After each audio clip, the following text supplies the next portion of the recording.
নমস্কাৰ, এটা নতুন ভিডিঅ'লৈ আপোনালোক স্বাগতম জনাইছোঁ। বহুত দিনৰ মূৰত আজি ভিডিঅ' ষ্টাৰ্ট কৰিছোঁ। আমি এতিয়া গৈ আছোঁ এইটো বাইপাছ, ডিব্ৰুগড় তিনিচুকীয়া বাইপাছ আৰু দিনজয় পাইছোঁ। আৰু মোৰ লগত গৈ আছে ৰাজদীপ আৰু হিমাংশু। এইটো হিমাংশু ড্ৰাইভিঙত আছে, বেছিকৈ চাব নোৱাৰে। আৰু এতিয়া হিমাংশুহঁতৰ ঘৰত মোৰ গাড়ীখন থৈ দিওঁ আৰু হিমাংশু গাড়ী লৈ আহিছোঁ। এই ৰাজদীপ পিছ চাইডত বহি আছে। প্ৰত্যাশিত আজি অসমীয়া ছবি প্ৰতিশ্ৰুতি আজি আমি উপভোগ কৰিবলৈ গৈ আছোঁ। অসমীয়া চলচ্চিত্ৰৰ এই জয়যাত্ৰা অটুট ৰাখক, আৰু তাৰ বাবে আমি এজন অসমীয়া যুৱক হিচাপে আমি অসমীয়া ছবি আমি উপভোগ কৰিবলৈ গৈ আছোঁ। প্ৰতিশ্ৰুতিয়ে এটা অসমীয়া বোলছবি এটা নতুন যাত্ৰা নমাই আনক। প্ৰতিশ্ৰুতি দিয়ক যে অসমীয়া ছবিও যে উন্নত মানদণ্ডৰ বলিউডৰ লগত তুলনামূলকভাৱে তেওঁলোকক ফেৰ মিলাব পাৰে। প্ৰতিশ্ৰুতি আৰু প্ৰতিশ্ৰুতি আনক। এতিয়া পালোহি আমি তিনিচুকীয়া টাউন, আৰু তিনিচুকীয়া টাউনৰ মাজমজিয়াতে থকা এইটো হ'ল ৰংঘৰ চিনেমা হল। আৰু আমি ৰংঘৰ চিনেমা হললৈ আগবাঢ়ি গ'লোঁ আৰু তাতেই লগ পালোঁ দিগ্বিজয়ক, আমাৰ প্ৰাক্তন কলিগ, আৰু বৰ্তমান তিনিচুকীয়াতে থাকে, ৰেলৱেত তেওঁ জব কৰে। আৰু এইটো হ'ল ৰংঘৰ ছবিগৃহ। আৰু আমি আমাৰ টিকেট বুক মাই শ্ব'ত কৰিছিলোঁ, আৰু ইয়াত টিকেটটো লৈ ল'লোঁ। আমি 200 টকা টিকেট কাটিছোঁ। গ'ল্ড চিনেমা হলৰ ভিতৰত ৰখাল আড্ডা জমি উঠিছে। আৰু এইটো হ'ল ৰংঘৰ চিনেমা হল, তিনিচুকীয়া চহৰৰ মাজমজিয়া এটা আটকধুনীয়া হল।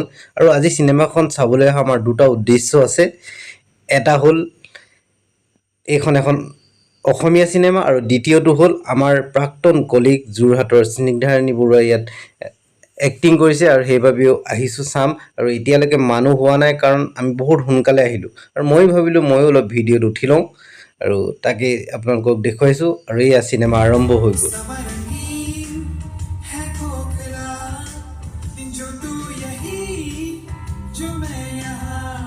চিনেমা হলৰ কেইটামান দৃশ্য দেখুৱাইছোঁ। আৰু এইগৰাকী হ'ল আমাৰ প্ৰাক্তন কলিগ স্নিগ্ধাৰাণী বৰুৱা বাইদেউ, আৰু তেওঁৰ বাবে আজি বিশেষকৈ আমি চিনেমাখন চাবলৈ আহিছোঁ। তাতে এখন অসমীয়া চিনেমা। হেল্ল' এগেইন, আকৌ পুনৰ লগ পাইছোঁ ভিডিঅ'টোত। আমি যোৱাকালি চিনেমাখন চাই আহিলোঁ, প্ৰতিশ্ৰুতি।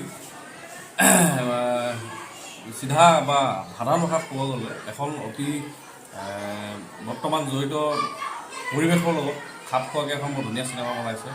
ড্ৰাগছৰ ওপৰত, বিশেষকৈ ড্ৰাগছ খালে মানে কেনেকুৱা পৰিমাণ হয়, তো চাই পেলাই অতি উৎফুল্লিত হ'ল। আৰু চাই আমি তেনেকৈ 2-3জনকো আমি ক'ব বিচাৰিছোঁ যে আপোনালোকৰ চিনেমাখন চাব, আৰু অতি ভাল হৈছে। মোৰ ফালৰ পৰা লাইক এটা দিব পাৰিছোঁ। প্ৰতিশ্ৰুতি চালোঁ, খুব ভাল লাগিলে। এখন বাস্তৱধৰ্মী ছবি। ইয়াৰ উপৰিও আমাৰ বিদ্যালয়ত সহকৰ্মী হিচাপে শিক্ষকতা কৰি যোৱা স্নিগ্ধাৰাণী বাইদেউৰ তাত তেওঁৰ অভিনয়ৰ যি নিপুণতা তাত দেখিবলৈ পালোঁ। খুব ভাল লাগিল চাই। আৰু আপোনালোকেও যাওক, প্ৰতিশ্ৰুতি চাওক। খুব ভাল চিনেমা, সময়ৰ লগত খাপ খোৱা, আৰু কনচেপ্ট ভাল, আৰু এণ্টাৰটেইনমেণ্টৰ সকলো সমলেই তাত পাব। আপোনালোকে উপভোগ কৰিব পাৰিব। পৰিয়ালবৰ্গৰ সৈতেও উপভোগ কৰিব পৰা এখন ছবি। আপোনালোক যাওক, প্ৰতিশ্ৰুতি চাওক।